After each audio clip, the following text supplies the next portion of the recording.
पहला प्रश्न है कि लवणों का रवाकरण का जल त्यागना क्या कहलाता है। ऑप्शन है कि रवाकरण, उत्सर्जन, विसरण, उत्फुल्लन। तो लवणों द्वारा रवाकरण का जल त्यागने की प्रक्रिया को उत्फुल्लन कहते हैं। Option D. अगला प्रश्न है कि शुष्क बुझे हुए चूने पर कौन सी गैस प्रवाहित करने से विरंजक चूर्ण प्राप्त होता है। ऑप्शन है कि ऑक्सीजन, हाइड्रोजन, नाइट्रोजन, क्लोरीन। तो शुष्क बुझे हुए चूने पर क्लोरीन गैस प्रवाहित करने से विरंजक चूर्ण प्राप्त होता है।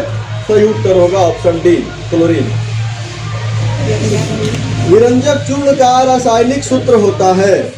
ऑप्शन है कि CaOCl2, CaSO4, CaSO4 into 2H2O, CaCO3। सही उत्तर है ऑप्शन ए, CaOCl2। ये विरंजक चूर्ण है, ब्लीचिंग पाउडर है। विरंजक चूर्ण का उपयोग किन कार्यों में होता है। ऑप्शन है कि कुएं के जल में कीटाणुनाशन के लिए, कागज और कपड़ों के विरंजन के लिए, क्लोरीन, क्लोरोफार्म इत्यादि बनाने के लिए। और डी में है कि ये सभी, तो इन सभी कार्यों में विरंजक चूर्ण का उपयोग होता है। ऑप्शन डी सही है। अगला प्रश्न है कि प्लास्टर ऑफ पेरिस, जिसे कैल्शियम का सल्फेट हेमीहाइड्रेट भी कहा जाता है, इसका अनुसूत्र है। ऑप्शन है कि CaSO4, CaSO4 into 2H2O, CaSO4 into 1/2H2O, ये सभी। तो प्लास्टर ऑफ पेरिस के लिए सही उत्तर होगा option c, CaSO4 into 1/2H2O, calcium sulphate hemihydrate. Plaster of Paris में जल मिलाने पर क्या बनता है।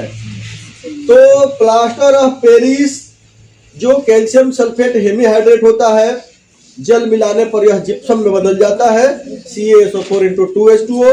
ऑप्शन है कि मार्बल, चूना पत्थर, जिप्सम, बुझा चूना। तो सही होगा ऑप्शन सी, जिप्सम। जिप्सम को किस तापमान पर गर्म करने से यह प्लास्टर ऑफ पेरिस में बदल जाता है। ऑप्शन है कि 90 degree Celsius, 110 degree Celsius, 125 degree Celsius, 120 degree Celsius.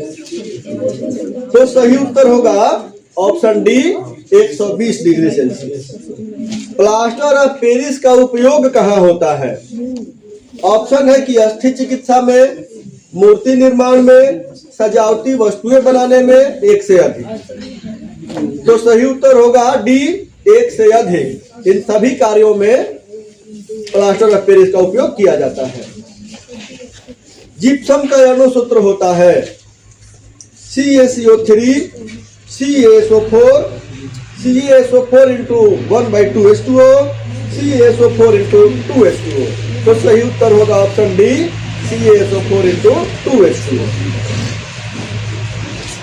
Gypsum का उपयोग होता है।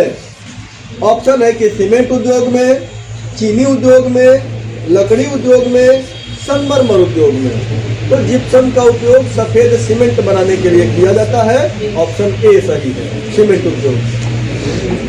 जिन लवणों में रवाकरण का जल उपस्थित रहता है वे कहलाते हैं।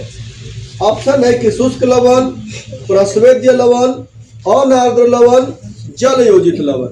सही उत्तर ऑप्शन डी, जल योजित लवण।